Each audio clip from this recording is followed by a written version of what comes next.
Hi friends welcome back to my channel Mohini Murali vlogs అండి। ఈ వీడియోలో వర్క్ చేసిన పార్ట్ షేప్ నెక్ ఎలా స్టిచ్ చేసుకోవాలో చూద్దామండి। చాలా ఈజీగా ఫస్ట్ అయితే మెయిన్ పీస్ కి నెక్ అనేది కట్ చేసుకోకూడదు।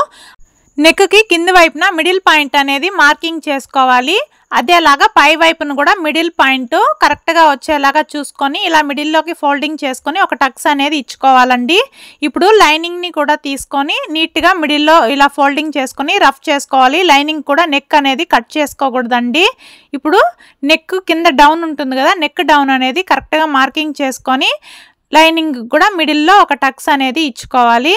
లైనింగ్ ని ఇలా ఓపెన్ చేసుకొని మనకి మిడిల్ పాయింట్ అనేది కరెక్ట్ గా మార్కింగ్ చేసుకోవాలండి। ఇప్పుడు మెయిన్ పీస్ పైన లైనింగ్ ని ఇలా ప్లేస్ చేసుకొని చూడండి కరెక్ట్ గా రెండు టక్స్లు కూడా సమానంగా మిడిల్ లోకి వచ్చేలాగా పెట్టుకొని అదేలాగా కింది వైపు కూడా నెక్ డౌన్ అనేది కరెక్ట్ గా వర్క్ కి సమానంగా ఉందా లేదా చెక్ చేసుకొని లైనింగ్ ని కరెక్ట్ గా మిడిల్ లో అడ్జస్ట్ చేసుకొని మిడిల్ లో ఒక స్టిచ్ అనేది వేసుకోవాలండి। ఇలా మిడిల్ లో స్టిచ్ వేసుకోవడం వల్ల మనం నెక్ చుట్టూ స్టిచ్ చేసుకునేటప్పుడు నెక్ అనేది అటు ఇటు కదలకుండా ఉంటుంది। లైనింగ్ మెయిన్ పీస్ కదలకుండా ఉండడానికి ఇలా మిడిల్ లో ఒక స్టిచ్ అనేది వేసుకోవాలండి। ఇలా స్టిచ్ వేసుకునేటప్పుడు కూడా మిడిల్ పాయింట్ అనేది కరెక్ట్ గా వస్తుందా లేదా చెక్ చేసుకొని స్టిచ్ చేసుకోవాలి।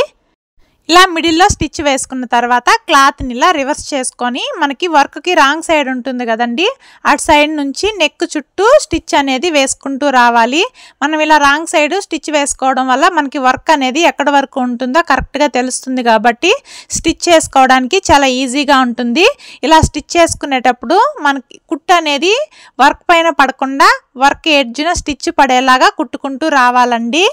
మీరు ఎవరైనా మన ఛానల్ కొత్తగా చూస్తున్నట్లయితే ప్లీజ్ ఛానల్ ని సబ్స్క్రైబ్ చేసుకొని వీడియోకి లైక్ చేయండి ఫ్రెండ్స్। ఇలా నెక్ చుట్టూ కుట్టు అనేది వేసుకుంటూ వచ్చిన తర్వాత నెక్ చుట్టూ ఒక 1/2 ఇంచు క్లాత్ అనేది ఖర్చు కోసం వదిలిపెట్టి ఎక్స్ట్రాగా ఉన్న క్లాత్ మొత్తం నీట్ గా కట్ చేసుకొని నెక్ చుట్టూ చిన్న చిన్న కట్స్ అనేది ఇచ్చుకోవాలి।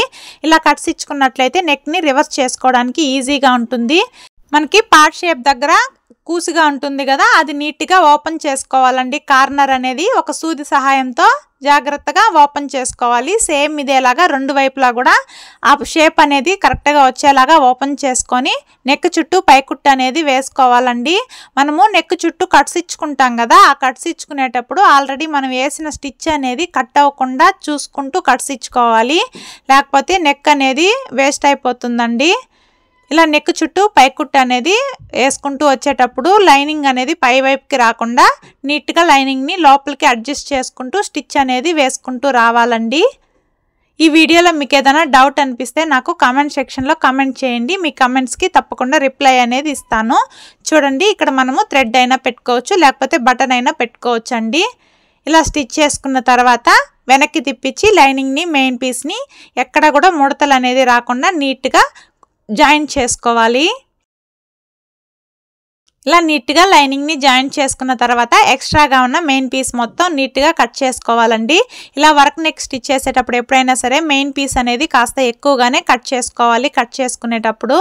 ఇప్పుడు కింది వైపు హెమ్మింగ్ కోసం 1.5 ఇంచు క్లాత్ అనేది వదిలిపెట్టానండి ఎక్స్ట్రాగా కట్ చేసుకునేటప్పుడు। ఆ క్లాత్ ని ఇలా ఫోల్డింగ్ చేసుకొని లూజ్ కుట్ అనేది వేసుకుంటున్నాను। మనము కుట్టిన తర్వాత బ్లౌజ్ అనేది ఇక్కడ హెమ్మింగ్ అనేది చేసుకోవచ్చు। ఇప్పుడు బ్యాక్ డాట్స్ పట్టడానికి 1/2 ఇంచు వెడల్పు 4 ఇంచెస్ పొడవు ఉండేలాగా బ్యాక్ సైడ్ 2 డాట్స్ కూడా పట్టుకుంటున్నాను। ఇలా స్టిచ్ చేసుకున్నట్లయితే వర్క్ నెక్ అనేది చాలా ఈజీగా స్టిచ్ చేసుకోవచ్చు। ఈ వీడియో మీకు నచ్చినట్లయితే ఛానల్ ని సబ్స్క్రైబ్ చేసుకొని లైక్ చేయండి। Bye friends.